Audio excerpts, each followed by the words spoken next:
Eggs, Gregs, and how did this get made? That's right. Today we are breaking it all down on Last Looks. Hit the theme. How did this get made? Trash can fires in Jacob's ladder. Started out bad, now it's getting badder. Jason Statham, Angelina. Down at the Largo is where I seen her. How did this get made? Tall John Shear and Jason Zeus. Balcony monsters about to puke. Julian asks what's its mission, and where the bunch starts is another question. How did this get made? How did this get made? How did this get made? Hello, all you pull pluggers of Shep's grandma. I'm Paul Shear, and welcome to How Did This Get Made? Last Looks, where you, the listener, get to voice your issues on Beautiful Wedding, a movie that Discord user Ashwin Goes to College thinks should have had the tagline, "It's a nice day for a shite wedding." Good tagline, even better performance from me. Thank you, Ashwin Goes to College, for that tagline. Remember, if you have an alt movie tagline, submit it to us on our Discord, and we might just read it on the show. That's right. Coming up on today's episode, we have corrections, omissions. We're going to get into Beautiful Wedding. We're going to get into all your issues, but we also will have an exclusive deleted scene from our Beautiful Wedding live show. Then, one of the greatest comedians of our time, that's right, Greg Fitzsimmons, stops by for a chat with me and Jason. And lastly, as always, I will reveal the movie for next week's episode. But before we get to that, have you gotten your tickets for our live virtual show on September 6th? It's pay what you can afford. How Did This Get Made is joining forces with Move On to raise some money. Unfortunately, the show is only available in the United States for one day. It will be released as a podcast, but when you sign up to watch the show, you'll be helping save democracy. How about that? Anyway, the show is on September 6th at 5 p.m. Pacific, 8 p.m. Eastern. We have Adam Scott joining us to break down Troll 2. So head to HDTGM for all the ticket information. And if you can't watch the virtual show, don't worry. It will be available as a podcast right after we do it. Or, conservatively within the area in which we do it. We're not going to be breaking release schedules here. Anyway, I believe that New York's show on November 15th is sold out, but if you live on the Eastern Seaboard, get ready because Jason and I are coming to do some dinosaur live shows in Brooklyn. We'll also be in DC and Boston. Stay tuned for those dates, but they're all after the How Did This Get Made show in New York on November 15th. So we cannot wait. We also have some live Largo shows coming up. That's right, in October and in November. So keep your eyes peeled. We got a lot of stuff happening. My book, Joyful Recollections of Trauma. I have to say, I am blown away. I just looked at some numbers this week. You are listening to the book. You are buying the book still weeks and weeks, months out. I appreciate it so much, and I appreciate all the amazing reviews that I'm seeing on Amazon and Goodreads and Storygraph. I really, really appreciate it. So thank you so much. Keep on buying the book. Tell your friends about it. That's the best way that I can combat people like Tom fucking Selleck. Oh man, I go into a Barnes & Noble and there are rows and rows of Tom Selleck books, but only a handful of mine. But you know what? They're selling so much so that I went to Hawaii, I signed some books, and they're already sold out there. So if you want a personalized copy from me, you can head over to Chevalier's. It's a bookstore in Los Angeles, and you can tell them what you want me to put in your book, and I'll put it in there. That's right. Anyway, that is all the plugs that I got, but let's get into it because last week we talked at length about Beautiful Wedding. We had questions. We might have even missed a few things. Here's your chance to set us straight. Fact check us, if you will. It is now time for corrections and omissions. To whom it may concern, gonna drop some knowledge on you. So get get ready to learn. Tell us something that we don't know. Maybe something they said wrong in the show. Corrections and omissions. Corrections and omissions. Thank you, Wally Tarkington, for that theme song. By the way, that sounds like Wally Tarkington. I love the name, but it does sound like a character that Rodney Dangerfield might play in a classic 80s comedy. Let's start with Mitch Kappa.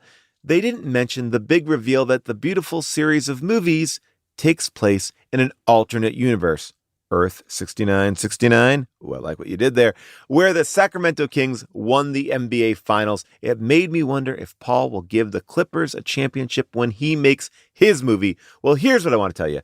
I did notice that. I believe we talked about it, but we might have cut it out because it really stuck out to me. But then I also knew that Jason and June may not really give a shit if I brought that up.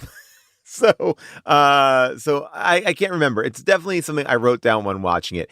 I would never give the Clippers a fake championship. They don't need it. They don't need it. I'm a fan. I don't need to create a fake narrative to make myself feel better. Dr. Guts 1003. By the way, I wouldn't feel better. I wouldn't feel better to give them a fake championship. No way. Let's earn it. Dr. Guts 1003 writes, it seemed odd, and that's why I don't bring up sports on the show. Dr. Guts 1003 writes, it seemed odd that the central conflict around the film is that Abby and Travis got married without really knowing anything about each other, when the premise of the first movie is that Abby loses a bet and has to live with Travis for 30 days.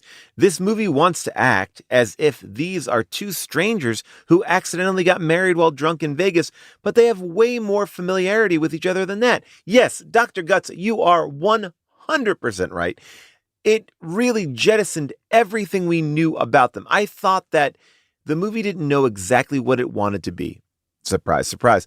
But the idea that I think the buyer's remorse, like it was just getting interesting, and then we got married, so now it's serious. I thought it was maybe going for that, but they didn't really embrace that. And that's a tough needle to thread. Like, oh, just when we were carefree, now we're married. But they also act like marriage is like the end all be all. Like they could have gotten that shit annulled, right? And go, hey, that was a mistake. That was a drunken mistake. Let's go back. That wouldn't have been a big deal. I don't think that would have been a big deal. Would be a big deal to you if you and I got married in a night of drunken passion, and I'm not married in this scenario, and neither are you, or if you are, and we woke up the next morning and we were married, would we feel like we have to go through with it? I don't think we would. I think we'd go, you know what, it doesn't count. All right, let me know what your thoughts are. Let's go to the phones, but you can't answer that one because it's a pre-taped episode. Here we go. Go into the phones, talking to Katie from New York. Hi, Paul. Just wanted to give you guys a quick little Dylan Sprouse recent story. So last week, somebody plastered flyers all over Midtown Manhattan with a picture of Dylan Sprouse and the message, Dylan Sprouse ruined my life. So here's his number, have fun, with a telephone number. I gave it a call, and it was just some guy that said he wouldn't be answering unknown numbers and he would be blocking people. So I don't know if it was his, I don't know what he did to this person, but maybe it was sweet revenge for making this terrible movie. Anyways, thank you guys. Bye-bye. Wow, Katie. Wait, so he answered the phone to say that he would not be answering unknown numbers? This doesn't seem like Dylan Sprouse, but this seems like the perfect way to fuck over someone.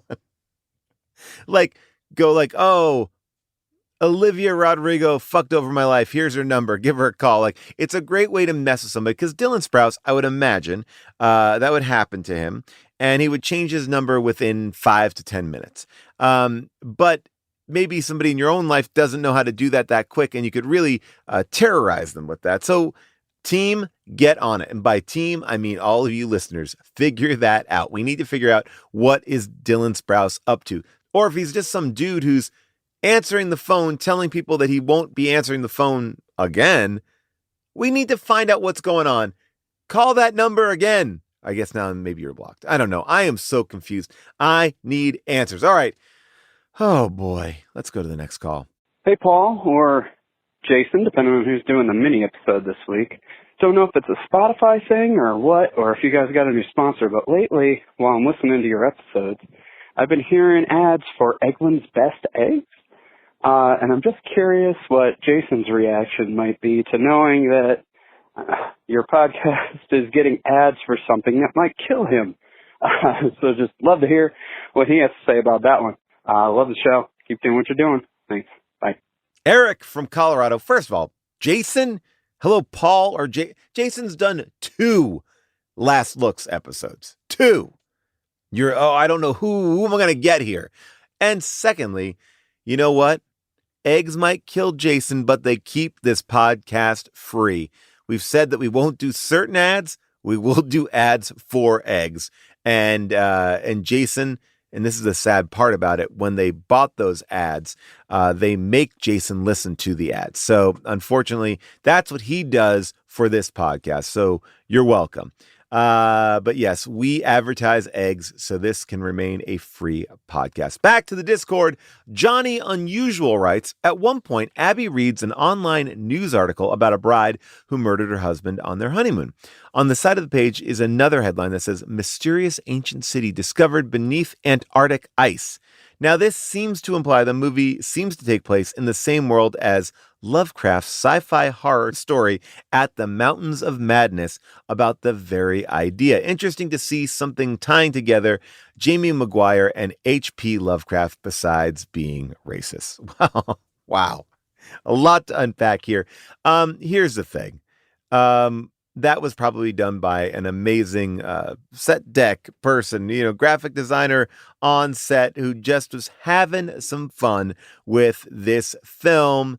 And whenever you see a paper in a movie, not in a Nolan movie, but like a regular movie, look at those. Look at what's going on there. There's a lot of stuff going on. Primarily, it's photos of whoever designed the papers, family, with stories about them. But that was pretty great. I actually thought they were just going for more of an Atlantis kind of an idea, and it didn't tie to anything in particular. But the fact that they're connecting some high art and low art. I mean, this is the the New Yorker approval matrix right here.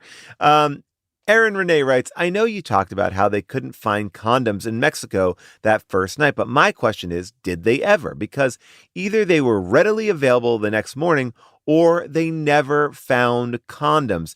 And that means that they've either never had sex the entire time they were in Mexico, or they just kept on playing Just the Tip with Pino, and that laid the groundwork for Beautiful Baby, the third and final installment of the trilogy. Aaron Renee, if we get Beautiful Baby, I will be so fucking psyched. And as a matter of fact, I don't even know if you're joking. Is the third Beautiful Baby? I don't think it is. And now I'm excited for it. Can you write it, Aaron Renee? I think if you write it, they will shoot it. All right, so many great corrections and omissions this week. There can only be one winner. And when I say winner, I really mean that in the grand scheme of life, where winning is about pride and not about objects. I'm not going to celebrate somebody who is hoping that I create a fictionalized Clipper win. I'm not going to give it to the person who thought that Jason might be answering the phones when he's only done it twice. I'm going to give it to Aaron Renee. And you may be saying, well, Paul, why are you giving it to Aaron Renee? Because isn't Johnny Unusual the one that really brought an interesting thing to the table? Yeah, maybe you're right. Maybe I forgot about Johnny Unusual. And maybe Aaron Renee was just there when I said I'm going to pick a winner, and that's what I picked. Either way, I made my decision. Aaron Renee, you are the winner, and here is your winning theme from Francis Day. You win nothing. Wow, that was a little darker than normal. Thank you, Francis, for that song. Remember, if you want to submit a theme, please email us at howdidthisgetmade@earwolf.com, but keep them short. 15 to 20 seconds is best. And remember, we are looking for second opinion songs for the live virtual stream. So get out your shit. Make it look good. We will play them. Videos. We're looking for video songs. So get your hair done.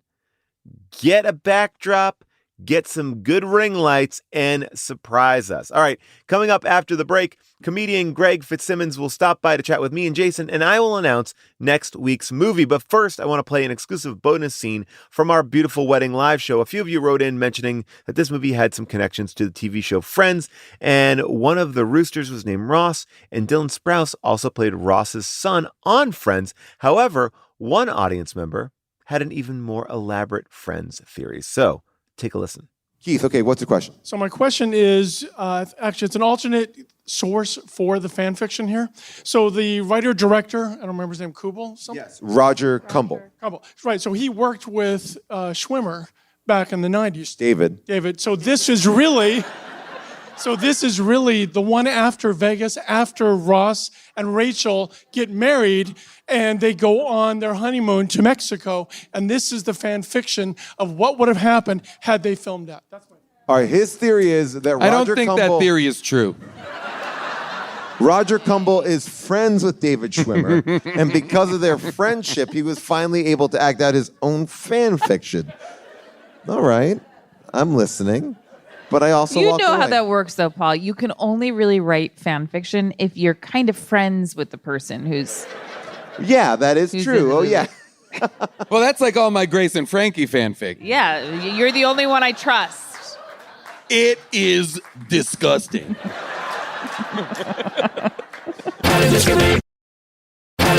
All right, people, we are back, and I just want to remind you that every Monday we are popping out some older episodes into the live feed. That's right, and we did a doozy this week. 1987's sci-fi Stephen King hit. I'm talking about the Schwarzenegger-led Running Man. How did I say it so weird? I should have just said the 1987 hit The Running Man, starring Arnold Schwarzenegger. I don't know why I said that so weird, but I'm here and we did it together. Anyway, check out what we got every Monday. It's a great chance to go back and listen to some classic episodes. And now, listen to what we have coming up. We have a very special guest. Jason and I love this guy. He is a hilariously funny comedian. We've worked together since, my gosh, like the early 2000s on Best Week Ever. He's got a brand new stand-up special coming out called You Know Me, which is available on his YouTube channel right now. The man is Greg Fitzsimmons, and we got a lot to chat about. Not just a special, so much stuff. And we're going to give you a bunch of stuff to check out in our conversation. So without any further ado, Anton Wellen, play us in. Paul and Jason have things to say, and it's a fact that we can all call it. They're watching their movies, they're watching TV, they're going to tell me, we can all call it just chat. Greg, it's awesome to have you here. Your special, You Know Me, is on the Greg Fitzsimmons YouTube channel. I'm so excited that you're here. How are you? I'm good. I mean, it's very difficult right now because I'm promoting myself, and I don't know. I just have such low self-esteem, and I'm so Irish that the idea of saying like, "Look at me, pay attention to me," is just anathemic. What's the word? Antithetical. Antithetical. Yep. Yeah. Yes. Well, I feel like that is very much a comedian's mentality. It's hard. It's one thing to get on stage and scream into a microphone, everybody look at me, but it's another thing to like go on a podcast or be out in the world and having to be like, actually, I would genuinely love it if you would look at me on my YouTube channel Yes. on this special. Yes. Well, and also I feel like you are so used to talking to people. You have like 3 podcasts, right? You have FitzDog, 3 podcasts. Childish, and Sunday Papers, right? Like, so Right. you're talking to people. Like, it's hard to make that transition on the other side. I often feel like when I'm on that other side, I'm trying to do the job of the person hosting the show. I'm like, I know what I need to get out. I'm going to try to make it easier on you, so you don't even have to set me up for me to tell you about it. But I think for you doing a stand-up special, it's hard because how do you pitch a stand-up special? Like, you're like, yeah, he's funny. Well, Watch it's the show. almost like I almost pine for the days when you would fly into, Tempe, Arizona, No, worse. You fly to like Atlanta from LA. So you get in Thursday night, you're exhausted, you do a show, and now you got to wake up at 6:30 their time, which is 3:30 LA time. And then you go to 4 20-minute radio interviews. Just drive time radio. Drive time, Scooter and the Pooch, and they've got they got a guy on a sound effects board. They've all been drinking coffee since 4 a.m, and you walk in. There's a million inside jokes that you are not a part of, but that are flying over you like bullet fire. Like, oh, okay, right. And all of the jokes are like local specifics, and it's like, could be worse. You could be on the 203. And it's like, wait, I don't know. Is that Speaking of the 203, we are backed up all the way to exit 47A. Yeah, we're backed up to the library. Where's the fucking library? Greg, you and I last hung out together on what I thought was a couple's night. You thought it was a dude's night. And so embarrassing.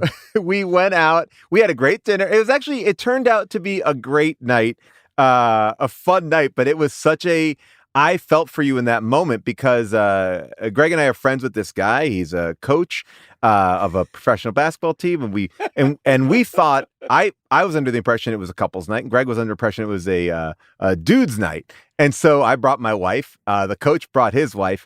And Greg brought his friend. It's my college buddy who, and the worst thing is like, it's just not that frequent that me and my wife go to a nice dinner with nice people, No, never. And she, and at a beautiful restaurant, and he picked up the check. I mean, and you're there, and June is there, and she is such a magic person to hang out with, and she just missed everything. And my dopey buddy from college is sitting there going like, are we gay and you didn't tell me or something?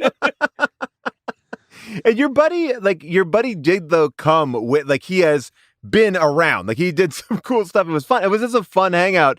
But I feel like those are those moments that I am like constantly living in fear of. Like, did I get the time right? Did I get the thing right?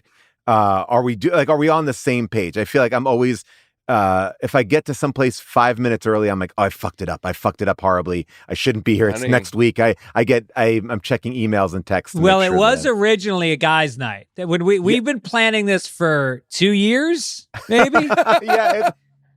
Things change. I don't know. Yeah. What, Greg, was your wife disappointed when she realized that she should have gone? Very. Or was she like, I dodged a bullet? No. My wife loves going to dinners like that. Oh, that's a bummer. She's like the most social person. She's not, I wouldn't call her outgoing, but she loves meeting new people. If she met you, she would ask about you, and when she saw you 11 years later, she would remember everything that you told her. I love that. I love a good when you meet someone, it's a good interview, it's a good conversation, and it like lands. It's like it's like a real moment you have. And especially I will say in this town, when you are meeting people out in the world, it's not often that it is like a very real, very human connection. It's not always like that here. I like a dinner where you have some strangers in the mix. I feel like back in New York, it happened a lot more for me in New York. And now it's like, oh, I know everybody here, but it's nice to be like, oh, I don't really know your wife that well. So it'd be great to talk to you. It's a little, there's new information coming around. Like, you can't just keep it as the same old topics that you'd be talking about all the time. I like that. Yeah. And I don't like a guy's night out, especially if one guy's an NBA coach and you're like, oh God, is this going to be some manly thing? I don't like men. I mean, I like if I'm with my college buddies, I can do the man thing because it's kind of being ironic about it. People call me, that's why I'm called Fitz Dog, because it was a joke in college that I hated fraternities so much that they all went, hey, it's Fitz Dog. And it just kind of stuck. But no, I much prefer some female energy in the room. God help me if like cigars come out. Oh. I feel like if somebody has cigars, I gotta leave. It's over. Right. I'm not supposed to be here. Yeah. I can't coexist in the same space as cigars or like if we start to get into like very intense like bourbon conversations or something. I don't know. I feel very ignorant or very foolish. I Yeah. appreciate a nice wine. I definitely do. I'm not in that zone where I can tell you that much about it. I like what I like. But when I've seen people like, oh, come to I have a wine locker at a restaurant. I've been in those Whoa. situations. Yeah. And that's another thing. Like I go there so much that I keep my wine there. Like, it's like a gym membership. Yeah. And that also makes me uncomfortable. Yeah, when we used to go to Largo, we used to do Largo way back when Yeah. on Fairfax. Yeah, so Laura Keitlinger, who's one of the most underrated comics of all time, So funny. she used to keep a bottle of Kettle One behind. She had her own bottle of Kettle One behind the bar. It was like a special type of it. I love that. At my barber shop, there is a secret compartment that if you bring liquor, you can drink it. Like you can drink anything. Like if you bring a bottle, you can drink anything in the liquor cabinet. That's the. I've never seen anyone pop it open. My barbershop, I'm a bald man, but I still, I get my hair trimmed. They're having a lot of events at my barbershop. They're always like, oh, we're gonna have a poker night. We're gonna do music. We're doing a Christmas thing. They're always inviting me out, and I've not yet gone. I can't get out of the house for anything like that. And, I don't, but it's also like, I don't know who I'd be bumping into there because there's no connection. I'd love it if you invited Greg to one of your barbershop's events and he brought his wife as if it was a date night. Like completely misjudged it again. Honey, come on, come across town, come out of the east We're side. going to Paul Shear's barbershop. Wait, oh my gosh. Whoa, is this an earthquake? Whoa. Did you guys feel a giant earthquake? Did you feel it? Whoa. Oh, major. Shit. Whoa. Wow. It's still going. Wow. I am not That was feeling it big. where I am. I'm still feeling it. Yeah, mine just finished out. Whoa. Keep it in. Keep it in the episode. Keep it. Whoa, holy shit. That was the worst one I felt. That's the strongest I've felt in a long time.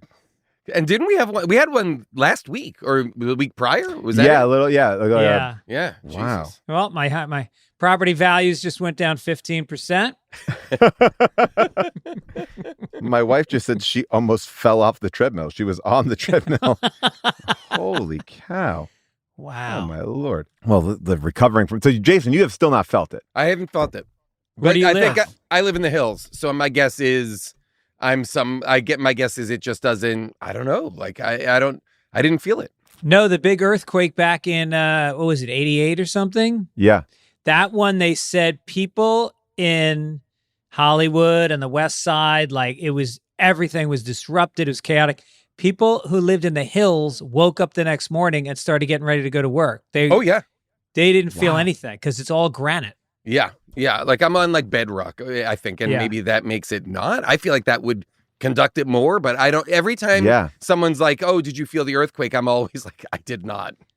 So meanwhile, Venice is a liquefaction zone, which means it's basically built on sand, and you may just sink in. Just a total sinkhole. Wouldn't that be wild? Jesus Christ. Let's talk about your special. Who directed your special? Do you pick a director? Do you do you do it yourself? Like what's your process now? Because you've done these a bunch. And specials themselves have changed so much from back in the day to now. Like I'm assuming you're doing this, you're putting this out on your own on YouTube, right, Greg? Yeah, I had it produced by 800 Pound Gorilla, which they do most of the big podcasts. And so they flew everybody into I did it at the mothership in Austin. Cool. And so they flew everybody in. It was expensive, and I laid out the money because I wanted to maybe put it on Netflix. And so they have certain specs that it has to be. I've directed other people's specials, so I just directed it myself. I mean, the DP has a lot to do with it. It's basically... Right. Directing a special is just setting up the camera angles, basically. And you also know your stuff. I mean, it's like, that's the other thing too. It's like, I feel like, are you, like, before you go, are you taping like 2 or 3 specials, or are you taping just one in one night? Two in one night. Yeah. And so they came in, we had like 7 cameras and a whole lighting kit. And then, the first show I come out and they told everybody to please get seated for the show, because they had the opener and the feature go on, and then we took a break so that everybody could get a drink, take a piss. They wouldn't have to get up. And so they go, all right. And I'm so goddamn nervous. I was going to say, like, at this point, like, how much are you like, okay, it's these two shows. I got to just do these two shows, right? Yeah, because I'm at the point in my career, I've been doing it for 35 years. Wow. And you get to a certain point where they start introducing you on the local shows as this guy's a legend. Don't call me a legend. That is the most insulting, like, what am I, an antique or something? And so, like, I want to do a special, and I think I did a special that shows that I'm doing it at the level I've been doing it this whole time. And so I'm so nervous that I'm pacing. I can't breathe. I'm drinking bottles of water. And then they introduce me, and I walk out on stage, and I do my first joke. And then a tall guy walks into the room in front of all the cameras and sits down. And I just went, well, let's start it again. And I left the stage. They played the theme music. Welcome to the stage, Greg Fitzsimmons. And I walk up, and I do the same joke, and it gets half the laughter. And then I do two more jokes, and then two more people walk into the front row. So I said, all right, we got to start it again. And so I walk on. I go, listen, this time, you guys, do me a favor. Pretend you haven't heard these jokes before. That's so I brutal. So I ended up, I showed the special to Dave Attell, and he goes, dude, you got to cut the first 3 minutes. Yeah. Because they were so flat. Yep. And I did. I started the special like 4 or 5 minutes in. What? So you just cut into later jokes. Yeah, That's I cut it. I cut Yeah. it so it looks like it was the first joke, but I loved, and I'll say that I loved Attell's recent special. And my God. one of the things that I loved about it, frankly, was that it was like, I don't know, 45 minutes long. It was 40 minutes long or something. 40 minutes long. It was like a sprint. It was like a Dave Attell sprint, which was I love it. so fun and so fucking funny that I was like, I'm not like here missing, why isn't it 60? Why isn't it an hour? I'm like, this was phenomenal. I love it wasn't 40. It was supposed I know. to, It was, he said, Netflix, the Netflix said if it's not 40 minutes, you don't get paid. Yeah. And his was 37 minutes. And so he went out, he taped it in San Francisco. So he goes down to the wharf where all the sea lions are. Yeah. And he just starts playing his plastic flute with shots of the sea lions for 3 minutes. It's so funny. At the end of the special, there is just him padding for time, literally padding the special for time. Yeah. It's so funny. Yeah. It's such a great special. But anyway, sorry. What a great person to run it by, and also somebody who would, I'm certain, give you like a no bullshit answer. Like, cut that first 3 minutes. Get it out. That's a hard thing to tell someone, you know? Yeah, right. There are hard things that happen. Like, I remember I was hosting this thing for the cruise, right, during the strikes. And we were raising money for a cruise. And we did this big benefit downtown at the Orpheum Theater. And I was coming out, and I was emceeing the night. And I came out on stage, and I had my jokes on a teleprompter. And I get introduced, and literally a group of people block the teleprompter, like mid joke, right? And it's like, and it is like it's the most unnerving thing, because you're like, wait, we didn't account for this, and I was already like, it's like you're already mid something, so you can't even like wait for them to ebb and flow. It is like it like dealing with an audience in any of these things is such a tricky it is a tricky proposition, because you want to capture, it wants to feel real and live, but you also know that you really only have one shot to get the genuine reaction. It's so bizarre. It's such a bizarre thing. Well, that's why one of my favorite specials of all time is Dice, the night the laughter died. Oh, yeah.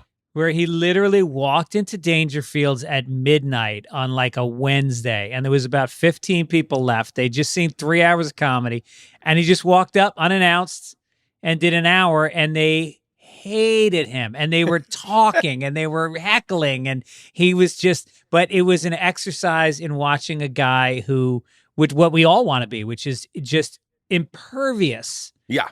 To how they're feeling about you, and just, having a voice that's so strong that he just went right through it.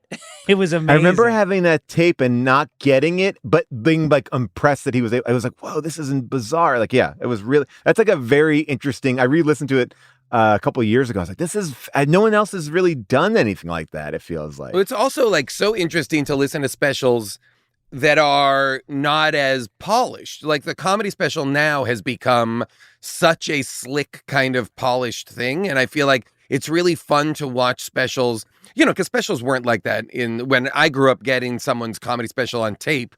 It was just a recorded set at a club, and it was, maybe a little bit polished, but it wasn't, it was for an album or something like that. Yeah. It wasn't as built up. And now you're like Kyle Kinane's last special was a club special. Like, I feel like what you're describing sounds a little bit more like a night at the club, which I feel like that's really interesting to me. Like, that's like, I want to hear you engaging. I enjoy those moments of like genuine discovery in the moment, Yeah, I talked to a guy in the front row about maybe 2 minutes into the set. There was a guy, and I wasn't looking to do it, but it just kind of happened. And I was like, I did it a few times, and I kept it in because you get so sick of telling the same jokes over and over again. If you can break it up. What were the specials, Jason, when you were growing up that struck you and influenced you and you remember? The big ones for me were the first, because I grew up in like suburban Boston. So what town? Like Nahant, Massachusetts. Oh, sure. So just north of Boston. So like the Boston comedy scene. So like Stephen Wright's first album was huge to me. Like that was a bomb in my life, like was that Same. record. And then everything else, it was the Eddie Murphy, but those were big those were big theater shows. Right. The Eddie Murphy specials, Delirious and everything that came out. Raw, incredible. It was the Bill Cosby tapes also I had, growing, like would be those were probably I bet the Bill Cosby tapes were the first ones I got from my parents that were like clean comedy albums to get, which is hilarious. My dad let me borrow his Smothers Brothers albums. So that's when I was visiting his parents' house, they had Smothers Brothers albums. So I listened to that and Bill Cosby. And then the first dirty one I ever heard was Robin Williams' Reality, What a Concept. It was just like, I remember jokes on that, but it felt dirty. And I remember I loved Robin Williams as Mork, right? Like I just say, and it was like, but it felt like a different Robin Williams. Like, and and like Eddie Murphy's first special, the one I had on tape, you could hear glasses clinking. Mm-hmm. It wasn't like a stadium show, like where Delirious is like a stadium. It was still like Eddie Murphy's talking about the Busboys. He's like, give it up for actually the opener. I think that they're a band, but you could hear glasses just moving around. It was like those albums were big, and also Emo Phillips was very big. Oh, Emo and Judy Tenuta. I had a Judy Tenuta tape as well, which I felt like featured her getting heckled and going at someone, there was a back and forth because it was like a club show. Emo just calls me sometimes. I met him once, like 15 years ago. And then once a year, he'll just call me. And he'll be like, what are you doing? Like, no agenda. Wow. Doesn't even have... Usually when you call somebody, you have a bit. Or you have an idea maybe you're going to start the conversation with. Zero. Just call, and we'll talk for like an hour. He is the sweetest man you've ever met in your life. I just saw him open for Weird Al on his Weird Al did an acoustic tour, and he very was cool. Great. What a great it was duo. So fun. Yeah.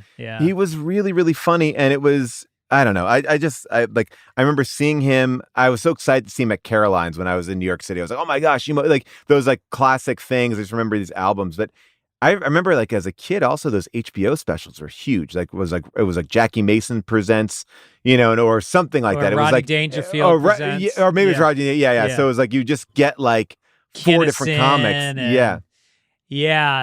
Those were powerful sets, and but the album that struck me most, and I think whenever people say who affects you the most, it was Bob Newhart, The Button Down Mind of Bob Newhart. Oh, wow. Which is the craziest story because that album, he used to be funny at cocktail parties. He worked in advertising. And the crazy thing about like the night, was that probably the early 60s that album came out? So he would just crack people up. And there was a guy who used to go to the parties who was an executive at Atlantic Records or one of the big record companies. They just started a comedy division. And the guy said, Bob, you're really funny. He goes, would you want to do a comedy album? And Bob was like, I never thought about it, but yeah, that'd be fun. And so he goes, okay, now when's your next stand-up date?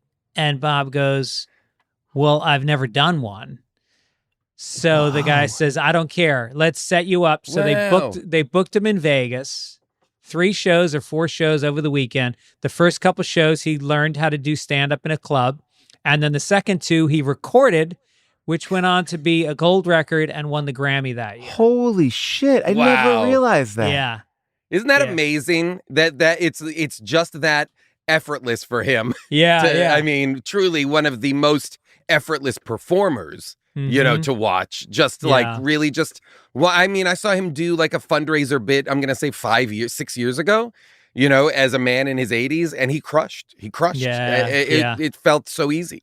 But the other thing about that material is it's not traditional stand-up. It's right. It's the phone calls. So they're all phone calls, right?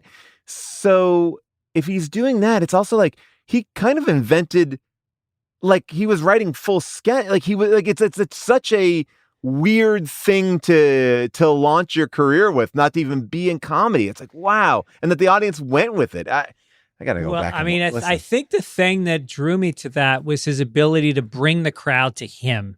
You know, so Right. much of the comedy, like Eddie Murphy, was just coming at you, Kinnison and Bill Hicks, and then Bob Newhart had this way of just like creating his little world that you went to. Yeah, he really. I mean, it was. I guess like watching a movie or show. Like you're just in your. That's- It had the pace of it that was a Yeah. different pace. That's a little bit how I felt when I discovered Nichols and May, which Oh, yeah. which was like in high school for me, like that idea of those albums being not just like these sketch records, but like what I then later found out were like began as improv scenes, you know, like and how as I was getting into improv and doing that in college and stuff, finding out that their process was improvising and then writing and honing those things, but that there was improv in there.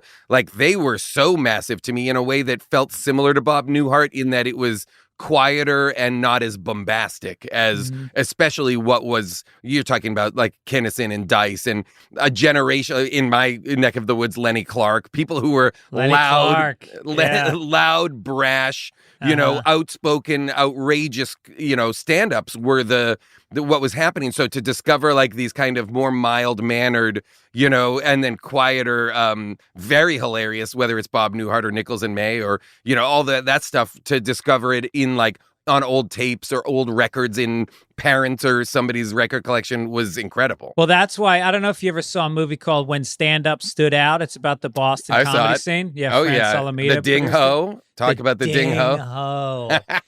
And so the story was that all these guys like Lenny Clark and Steve Sweeney and Kenny Rogerson, Jimmy Tingle, and they would all come out, Rich Seisler, and they would all come out. Kevin and Meaney. Kevin Meaney. Oh wow, The best. TV's Kevin Uncle Meaney's Buck. The best. I've never best. seen So anybody funny. kill an audience the way Kevin Meaney would kill an audience. It was so powerful and so unique and squeaky clean. It was Yep. amazing. But, And it's, I will say this documentary that Greg's talking about right now is available currently to stream. It's called When Stand Up Stood Out. It's up still. But Oh, wow, one of the great. stories is about how all these very aggressive, in-your-face comics, because Boston crowds were rough. Still, they still are. They're still, and it's union guys that are like, you're not funnier than me, prove it. And so you have to prove it. And then, so they all had a showcase. The guy at the time that booked the Tonight Show, I can't remember the guy's name, but he had heard about this Boston comedy scene. And so he books a trip to Boston. He goes down to the Ding Ho, and they all come out, and they're all doing blow in the green room, and they're doing shots, and they go on stage, and they're doing jokes about chicks' hair and Revere, and what Oh, it's yeah. like to get in a fist fight at the Kelly's Laughing Roast Lobster. Beef. Yeah, Kelly's Roast Beef. And the guy from the Tonight Show's going, what is going on here? And then Stephen Wright comes out. They put him on at the end, and he comes out, and he does well, doesn't kill like the other guys do. And the next week he's on the Tonight Show, and they're all standing there going like, Steve, like Don Gavin once tried to talk Steven out of doing comedy because he felt bad for him. Yeah. Wow.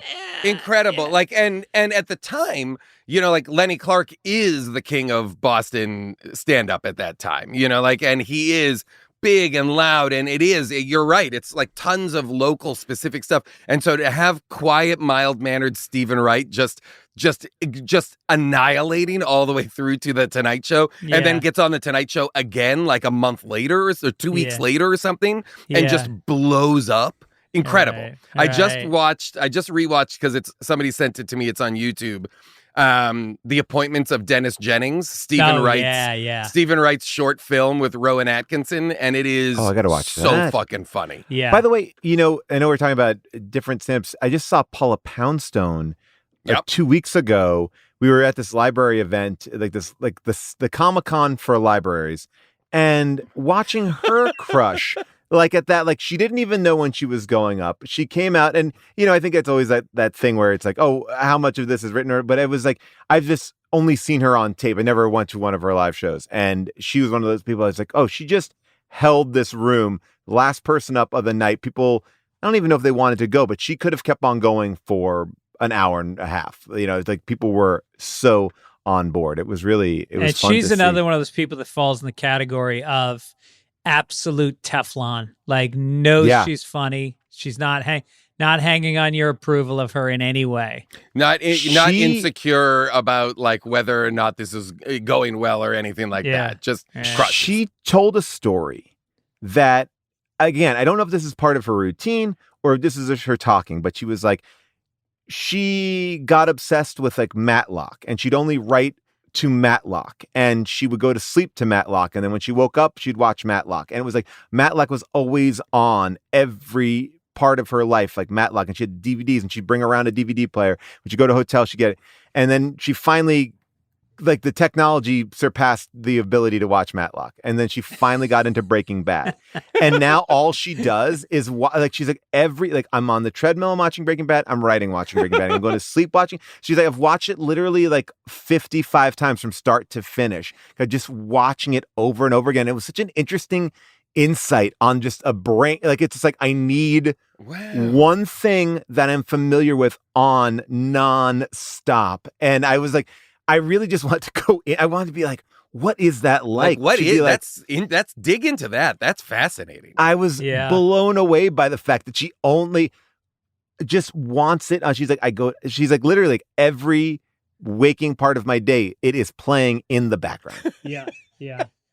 I get like that with audiobooks. If I find an audiobook that I really like, I go to sleep with it, and I set my timer for 45 minutes. Right. And I want a book with a narrator who is calm and dry, and I want material that is completely uninteresting to me. Yeah. Right. So, like, I listened to the biography of Hubert Humphrey maybe 7 or 8 times in a row, and it's like a 28-hour biography. How much have you retained at all, if anything? Ask me one question about exactly. Nothing.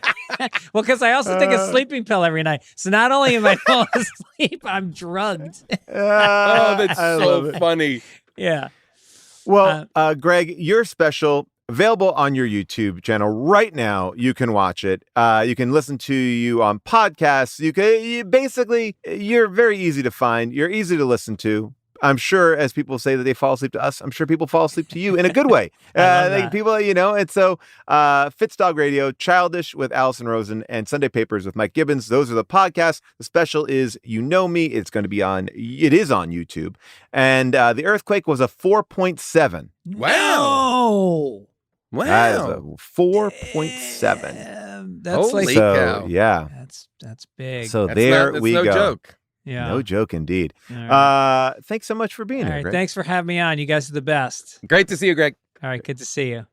All right, people, I hope you enjoyed our chat with Greg Fitzsimmons, but it is finally time to announce our next movie. And for the first time in over a year, we will be releasing, an in-studio episode. That's right. Next week, we will be saying goodbye to wedding rings and hello to magic rings, because in advance of our live virtual show on Troll 2, we decided to go to the original 1986 fantasy horror film Troll, which has nothing to do with Troll 2, but features a standout performance by Sonny Bono and Julia Louis-Dreyfus. Here is a breakdown of the plot. A wicked troll king invades a San Francisco apartment complex in search for a mystical ring that will transform him into a human. Is it a child's film? Is it an adult horror? We don't know. Anyway, Rotten Tomatoes gives this film a 30% score on the tomato meter, and Mike Massey from Gone with the Twins writes, everyone seems to get a dance scene, all for the sake of embarrassing themselves beyond simply participating in this movie. And you know what, Mike? I did not recognize that when we watched the movie the first time, but now that you said it, how could I have missed it? Anyway, listen to the trailer for Troll. Once upon a time when the world was filled with wonder, little creatures shared the earth with humans, and magic was a way of life. Once upon a time is now. Empire Pictures presents Troll, the weirdest, the rowdiest, the most mischievous, and the scariest little creature of them all. Now, okay. Get ready. This movie is worth watching, but there are a few movies out there named Troll. So if you want to watch the right one, make sure you're watching Troll, made in 1986 with Sonny Bono, Julia Louis-Dreyfus, and is available to stream on Amazon Prime Video, Freevee, Tubi, Pluto TV, and the Roku channel. But separately, I encourage you to check out Hoopla, Canopy, and Libby, which are digital media services offered by your local public library that allow you to consume movies, TV, music, audiobooks, ebooks, and comics for free. I love this service, and I'll tell you, so many people have been listening to my book on these services, and it's great. So support your public library. They are more than just a library. All right, people, that is it for Last Looks. And if you listen on Apple Podcasts or Spotify, listen to me. Please make sure you're following us and you have automatic downloads turned on. That is important. It helps the show. You can also rate and review us. That also helps. You can visit us on social media. And I want to shout out the Action Jackson 5 for making our opening theme song. And a big thank you to our producers, Scott Sani and Molly Reynolds, and our movie picking producer, Avril Halley, our associate producer, Jess Cisneros, and our engineer, Casey Holford. We'll see you next week for Troll 1986.